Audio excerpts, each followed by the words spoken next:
పరిస్థితుల్లో ప్రభుత్వానికి కొంచెం ఇబ్బంది ఉన్నా రైతులకు ఇబ్బంది మరి నష్టం రావద్దు, దళారు చేతుల్లో మోసపోవద్దు. మరి మనం కొనకపోతే దళారులు తక్కువ రేటుకి అడుగుతా ఉన్నారు, ఎట్లయినా వాళ్ళకి సపోర్ట్గా ఉండాలని చెప్పేసి మరి నిర్ణయం తీసుకొని ఒక్కొక్కటిగా స్లోగా స్టార్ట్ చేద్దాము, స్టార్ట్ చేసి అందరి దగ్గర కొనే విధంగా చేద్దామని ఈ మధ్యకాలంలోనే మనం పెద్ద మండలంలో ఓపెన్ చేసుకోవడం జరిగింది. ఈరోజు పమ్మి ఇక్కడ కూడా చేస్తా ఉన్నాం. మరి భవిష్యత్తులో కూడా ఇంకా 2-3 సెంటర్లు కూడా అవకాశం ఉంది. కానీ వాళ్ళకి గోడౌన్స్ దొరకపోవడంతో కొంత ఇబ్బందికరమైన పరిస్థితి వస్తూ ఉంది. అయినప్పటికీ ప్రభుత్వం తరఫున అన్ని ప్రయత్నాలు చేస్తున్నా కొన్ని ఇబ్బందికరమైన పరిస్థితులు అయితే ఉన్నమాట వాస్తవం.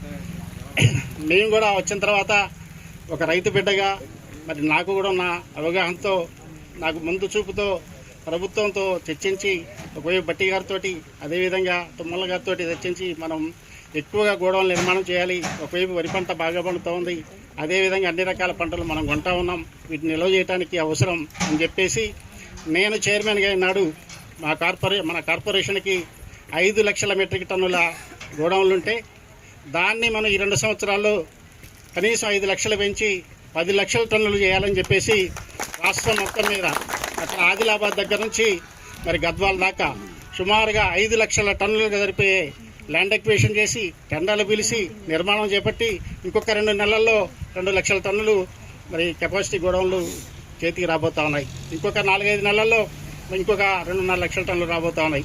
ఇంకా ఇదే సరిపోదు, ఇంకొక 5 లక్షలు కావాలని చెప్పి ఈ మధ్యకాలంలో మళ్ళీ 50 ప్లేసుల్లో మళ్ళీ స్థలాలు కూడా సేకరించాం.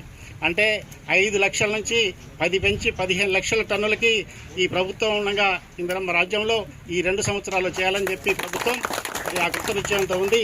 ఈరోజు ఆ రకంగా ముందుకు పోతూ ఇది ఎందుకంటే ఒక్క ప్రభుత్వానికే కాదు, ప్రభుత్వ అవసరాలే కాదు, ప్రభుత్వ అవసరాలు కొనడానికి నిల్వలు చేయడానికే కాకుండా ఈరోజు రాష్ట్రం మొత్తం మీద 30 లక్షల టన్నుల సన్న బియ్యాన్ని పేద ప్రజలకు ఇస్తా ఉన్నారు.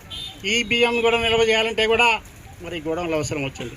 ఇంతేకాకుండా రైతులు కూడా వాళ్ళ ధాన్యాన్ని దాచుకోవడానికో నిల్వ చేసుకోవడానికో వాళ్ళు రేటు పెరిగినప్పుడు అమ్ముకోవాలంటే మరి సరైన అవకాశాలు లేని పరిస్థితుల్లో వాళ్ళకు కూడా ఈ గోడౌన్లలో 35% రిజర్వేషన్ పెట్టి 35% ఏదైతే స్థలం ఉందో అది ఖచ్చితంగా రైతులకి ఇవ్వాలని చెప్పేసి నిబంధనలు పెట్టడం జరిగింది.